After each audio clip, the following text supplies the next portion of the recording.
Hey everyone. सो वैसे मैंने अपनी जेनेटिक्स वाली वीडियो के ऊपर काम स्टार्ट कर रखा है, बट ये जो न्यूज़ आई थी इतनी बड़ी और इतनी खुशी की न्यूज़ थी कि मेरे को लगा सबसे पहले इसको आप सबके साथ शेयर कर देना चाहिए। सो इस वीडियो के अंदर मैं आप लोगों को बताऊंगा जो हमारी नई एजुकेशन पॉलिसी आई है वो क्या है और उसकी वजह से हमारा एजुकेशन सिस्टम कैसे पूरा का पूरा चेंज होने वाला है। सो इस पॉलिसी में गवर्नमेंट आपका बचपन से लेकर आपके एडल्ट होने तक का पूरा ध्यान रखेगी। सो होगा क्या, पहले क्या होता था, जो हमारी ये पॉलिसी थी, सर्व शिक्षा अभियान की जो पॉलिसी थी वो ये थी कि 5 साल से लेकर 14 साल तक के बच्चे को फ्री एजुकेशन देनी है। 5 से 14 मतलब 10th पास तक उसका ध्यान गवर्नमेंट रखती थी। सो इस पॉलिसी में गवर्नमेंट ने सबसे पहले इस चीज़ को चेंज करके 3 ईयर्स से 18 ईयर्स तक कर दिया है। मतलब गवर्नमेंट आपकी 12th तक का, मतलब अब 12th तक शिक्षा तो हर बच्चे को देनी है। सो यहाँ पर गवर्नमेंट ने एक बहुत बड़ा स्टेप लिया और काफ़ी अच्छा स्टेप लिया है एक। एंड इसके साथ साथ जो एजुकेशन सिस्टम था हमारा वो भी कम्प्लीटली बदलेगा। हम वीडियो में आगे देखते हैं कि वो क्या क्या चेंजेस है जो गवर्नमेंट हमारे लिए लेकर आई है। तो गवर्नमेंट ने क्या किया है, हमारे लिए जो एजुकेशन है उसको 4 फेजेस में डिवाइड कर दिया है। पहले 10 और +2 हुआ करता था, अब जो फेजेस हैं वो अलग अलग 4 फेजेस हैं। पहला फेज़ है हमारा 5 साल का, दूसरा फेज़ है हमारा 3 साल का, तीसरा फेज़ भी हमारा 3 साल का और हमारा आखिरी फेज़ होगा 4 साल का। सबसे पहले हम देखते हैं कि 5 साल वाला जो फेज़ गवर्नमेंट लेकर आई है उसमें गवर्नमेंट के क्या क्या गोल्स हैं और गवर्नमेंट क्या क्या चाहती है उसमें। सो जो 5 साल वाला हमारा फेज़ है इसके अंदर सबसे पहले गवर्नमेंट करेगी ECCE, early childhood care and education. So government ये जो फेज़ होगा हमारा ये 3 साल से 8 साल तक का होगा और ये फेज़ में जनरली हम लोग नर्सरी से 2nd क्लास तक होंगे। सो इस क्लास के दौरान गवर्नमेंट हमसे क्या चाहती है कि हम एटलीस्ट बोलना सीख जाएं इजीली अपनी लैंग्वेज को। उसके साथ साथ गवर्नमेंट चाहती है हम काउंटिंग्स के साथ काफ़ी ज़्यादा फेमिलियर हो जाएं और कुछ बेसिक चीज़ जैसे हम कलर आइडेंटिफाई करने लग जाएं, ये सारी चीज़ें। और ये सब हम अपनी मदर टंग में सीखेंगे, मतलब हमारी रीजनल लैंग्वेज में ही। सुनने में बहुत छोटी बातें लग रही होंगी, बट टू बी ऑनेस्ट एक बार सोच के देखो कि एक छोटा सा जो बच्चा है अभी उसको कोई भी कलर समझाना कितना मुश्किल काम होगा कि ये रेड है, ये ऑरेंज है। सो ये सब गवर्नमेंट इस बार ध्यान रखेगी। और गवर्नमेंट इस फेज़ में टाइम काफ़ी ज़्यादा खर्च कर रही है क्योंकि गवर्नमेंट एक रिसर्च के अनुसार हमें ये पता चला है कि जो 85% ब्रेन की डेवलपमेंट होती है वो एक चाइल्ड की 6 साल की एज तक पूरी हो जाती है। सो गवर्नमेंट इस फेज़ में अच्छा खासा टाइम खर्च कर रही है अपना। सो अब हम 2nd क्लास तक आ गए हैं। अब हम लोग आगे की क्लास में जाएंगे जो है हमारी 2nd से लेके 5th। ये हमारा दूसरा फेज़, ये 3 साल का फेज़ है।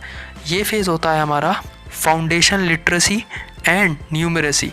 इस फेज़ में हम लोग होंगे हमारे 8 ईयर्स तक पहले थे, तो हम यहाँ पर हो जाएंगे 8 से लेके 11 ईयर्स तक के। सो ये फेज़ होगा हमारा 2nd क्लास से 5th क्लास तक का।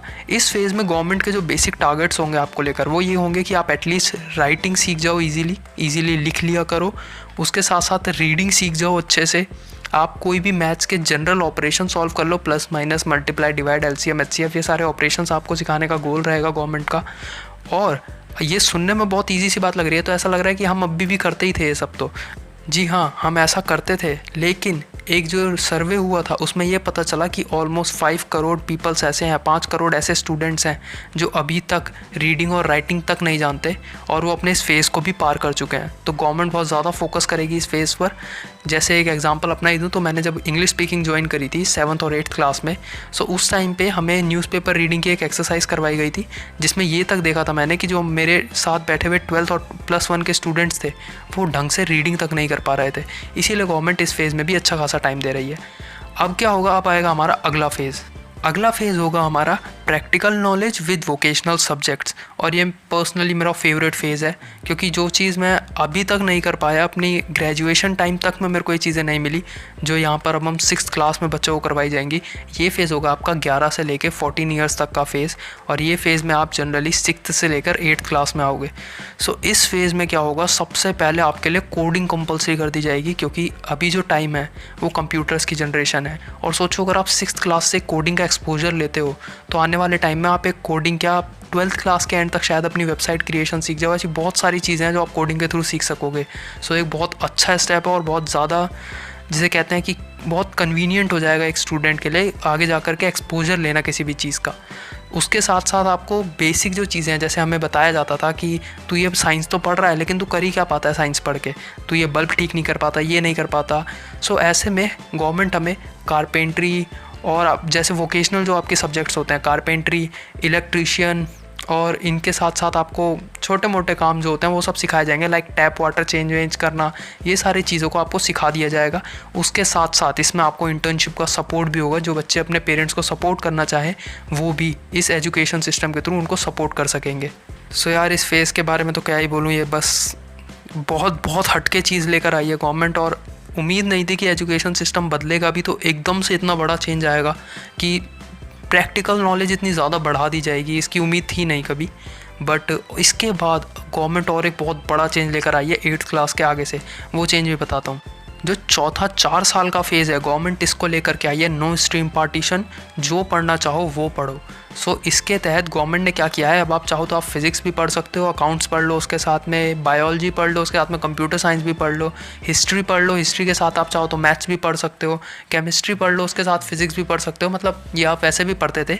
तो इसमें फ़र्क ही क्या पड़ा है, मतलब एक आध सब्जेक्ट एक्स्ट्रा ही तो है, नहीं ऐसा नहीं है, बहुत बड़ा चेंज है ये। चेंज को ज़रा ध्यान से समझने की कोशिश करो कि चेंज एक्चुअल में हुआ क्या है। चेंज ये आया है कि अब आप ज़रूरी नहीं है कि साइंस ही पढ़ो, आप क्या चाहो, आप चाहते हो कि मैं साइंस में फिजिक्स तो पढूं बट केमिस्ट्री ना पढूं, मेरा केमिस्ट्री में इंटरेस्ट नहीं है, तो आप चाहो तो उसे छोड़ दो, आप मत पढ़ो केमिस्ट्री, कोई प्रॉब्लम नहीं है। जो जो सब्जेक्ट आपको अच्छे लगते हैं आप सिर्फ उन सब्जेक्ट को पिकअप करो और उन्हीं को पढ़ो, कोई स्ट्रीम पार्टीशन नहीं है। और अगर आप मैथ्स और हिस्ट्री पढ़ रहे हो, जस्ट एग्जांपल लें, तो उसके अंदर क्या हो सकता है कि आप हिस्ट्री और मैथ्स दोनों में ऑनर्स के कोर्सेज आगे जाके कर सकते हो। सो ये एक फ्यूचर के पॉइंट ऑफ व्यू से बहुत बड़ा एडवांटेज है और एक बहुत बड़ी वास्ट फील्ड ओपन हो जाएगी एक स्टूडेंट के लिए कि वो बहुत सारी अलग अलग फील्ड्स में जा सकता है। लाइक साइंस लोगे तो क्या होगा, इंजीनियर बनोगे, डॉक्टर बनोगे, ऐसे फील्ड्स बता दी जाती हैं, कुछ स्पेसिफाई कर दी जाती हैं।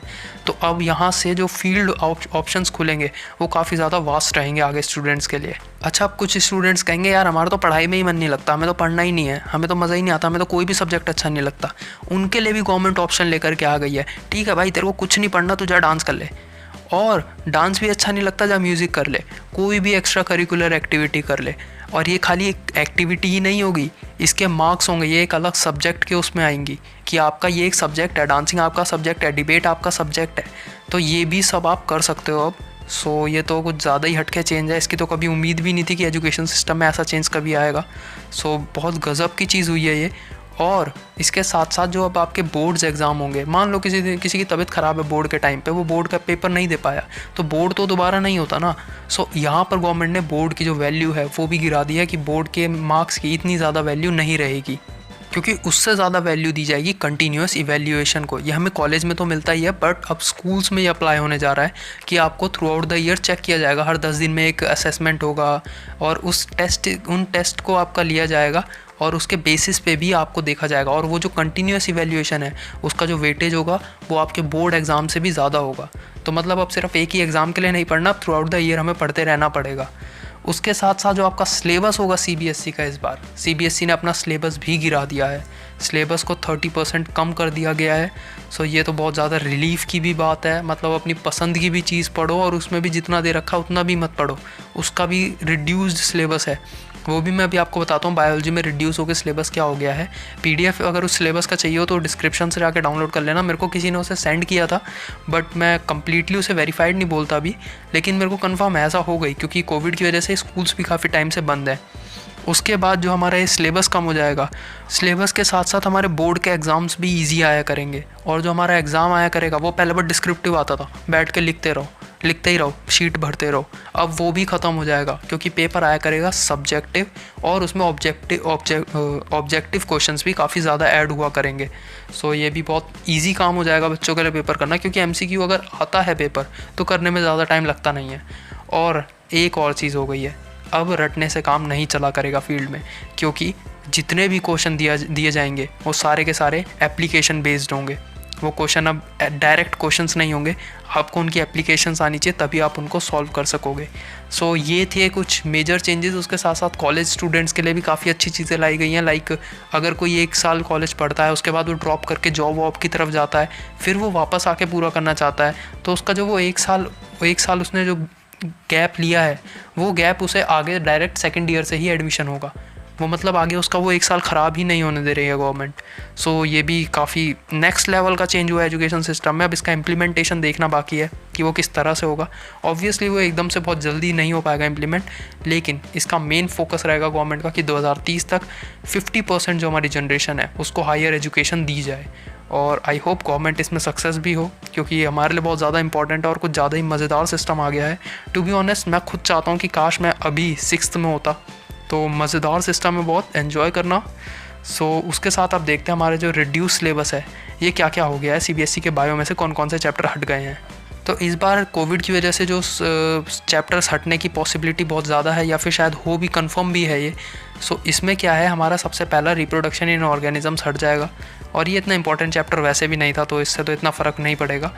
उसके साथ साथ इवोल्यूशन कम कर दिया है। इवोल्यूशन मेरा बहुत ज़्यादा फेवरेट चैप्टर था पर्सनली, बट हट गया है तो अच्छा है, क्योंकि इससे जो क्वेश्चन आते थे वो काफ़ी डायरेक्ट हुआ करते थे, लेकिन अगर क्वेश्चन एप्लीकेशन बेस्ड हैं तो अच्छा ही हट गया। उसके बाद है हमारा 9th चैप्टर हट जाएगा, strategies for enhancement in food production.